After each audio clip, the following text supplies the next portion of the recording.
Hey everybody, I've been looking at John 20 again, and when Jesus appears in resurrected form and he says, "Peace be with you," to those frightened disciples. And peace is wholeness and wellness in all aspects of life. It's like a blessing.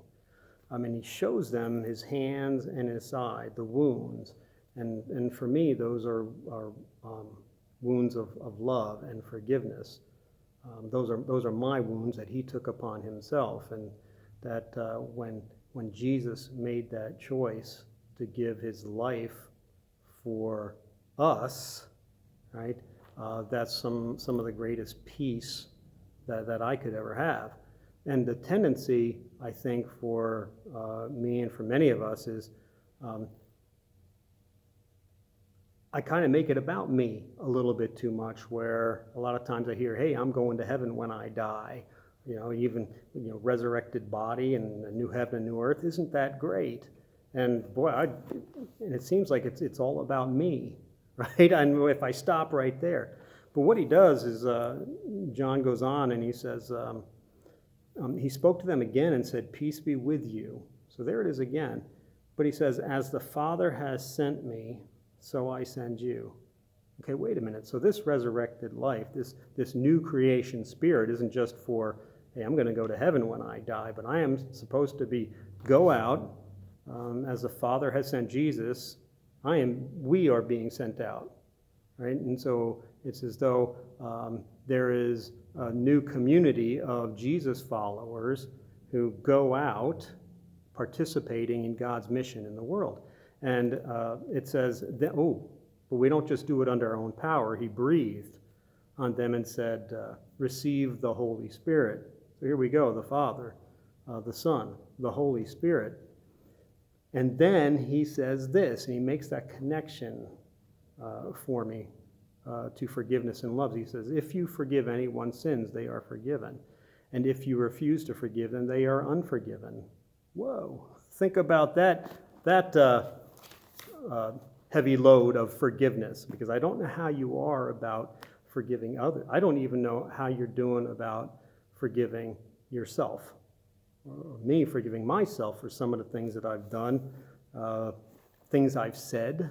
That can be one of the hardest things, I think, is forgiving ourselves and accepting the grace, which is unearned love, that he did that he sacrificed, he made that choice, not because I was really a great guy.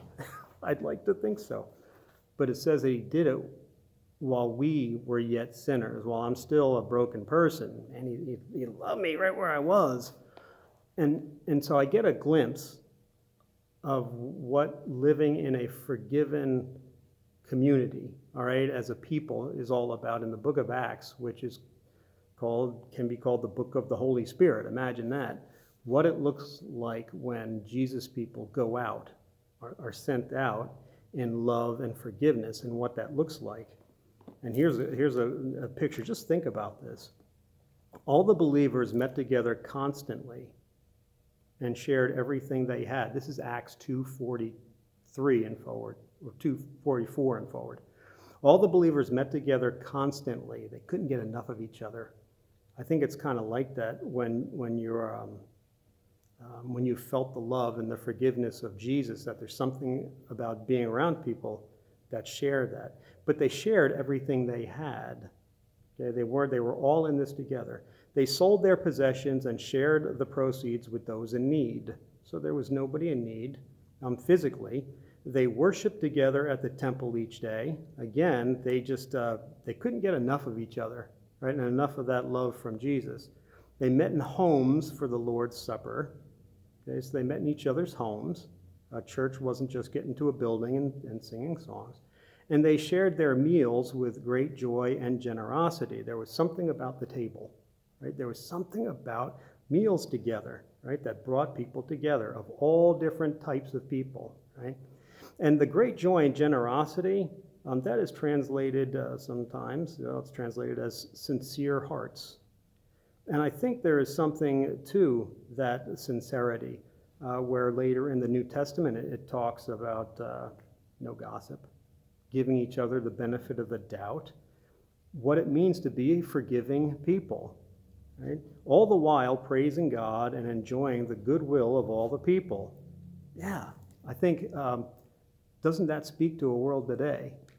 Wouldn't it? In a world of individualism, of materialism, if you will, consumerism, of all about me, because, yeah, believe it or not, I can get selfish, right? I can get very prideful and even arrogant, right? If I don't appreciate enough of how much grace God has given me, right? And it seems a lot of times that those who have been forgiven much are a little bit more willing to forgive others.